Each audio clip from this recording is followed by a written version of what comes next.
Bien, attaquons-nous maintenant à la lampe que nous allons amener sur l'image. La lampe, vous avez deux solutions. La première, vous faites un beau détourage que l'on peut trouver ici. Vous faites un beau détourage avec l'outil tracé, ou autre solution, plus rapide, qui va nécessiter quelque chose d'un peu moins précis. Quand vous avez des grandes zones de couleur, nous allons pouvoir utiliser la baguette magique. Pour cela, je vais tout simplement double-cliquer sur le calque arrière-plan pour le transformer en calque. Hop, vous voyez, l'arrière-plan est devenu 0 et surtout il est déverrouillé.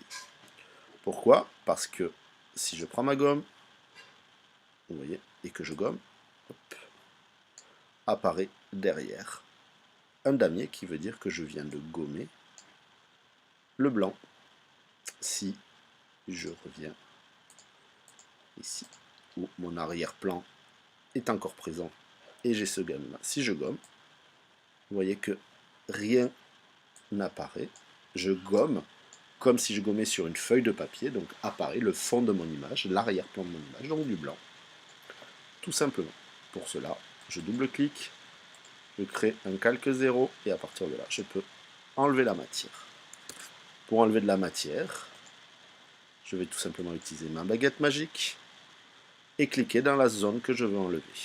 Je clique dans la zone que je veux enlever et vous voyez que tout se sélectionne, tout le blanc se sélectionne. Attention, j'ai bien coché pixel continu. Si je décoche pixel continu, tout le blanc de mon image est pris, mais même les éléments qui sont à l'intérieur de mon élément. Donc je ne veux surtout pas que ça devienne transparent. Donc je décoche pixel, je coche pixel continu. Et seulement les pixels blancs qui se suivent vont devenir transparents. Vous voyez, j'ai récupéré ces éléments-là. Il ne me reste qu'à les supprimer. Donc j'appuie sur la touche suppression.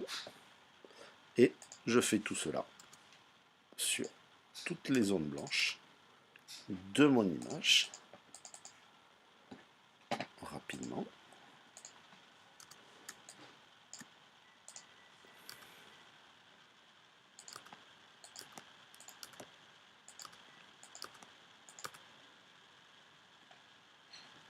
Je reviendrai ensuite petit à petit sur les éléments pour voir s'il me manque des éléments. Et maintenant, il me manque l'ombre ici. Et cette ombre, effectivement, je vais être obligé de la faire avec l'outil plume. Et je détourne tout simplement le pied. Ce qui est quand même bien plus facile que de détourer l'ensemble de la lampe. Voilà, une fois que j'ai fait ça, je fais tout simplement le contour de l'ombre qui ne me plaît pas, dont je vais me débarrasser. Est apparu donc un nouveau tracé de travail que j'enregistre. Je définis une sélection et je la supprime.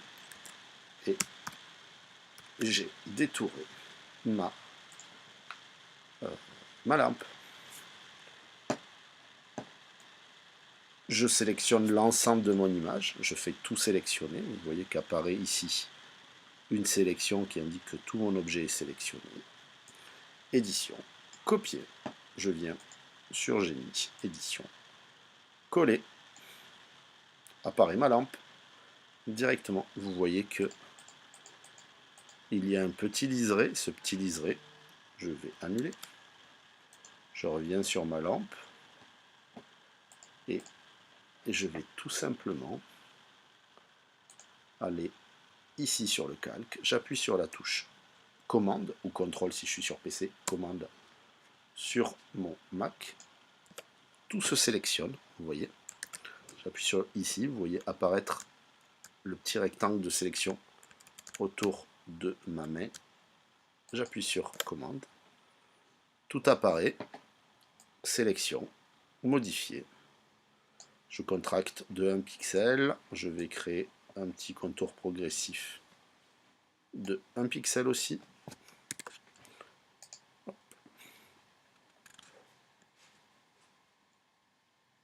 Pomme C, je sélectionne ma lampe, pomme C, pomme V. Et vous voyez que ma lampe est parfaitement détourée par rapport à l'image précédente. Il ne me reste plus qu'à faire une transformation, édition, transformation, manuelle, pour réduire ma lampe, la positionner où cela m'intéresse. Pour me déplacer dans l'image, j'appuie sur la barre d'espace et je peux me déplacer si je veux zoomer sur la barre d'espace et je me déplace dans mon image. Je vais la réduire encore un petit peu et je valide. Je place mon image, je place ma lampe. Voilà, j'ai créé ma lampe que j'ai importée à partir de mon image lampe en supprimant tout le blanc de mon image, en ne ramenant que mon image de lampe en utilisant l'option vignette de calque. Je copie ici, copier-coller, et en la réduisant. Nous allons maintenant passer à l'étape de créer des fumées.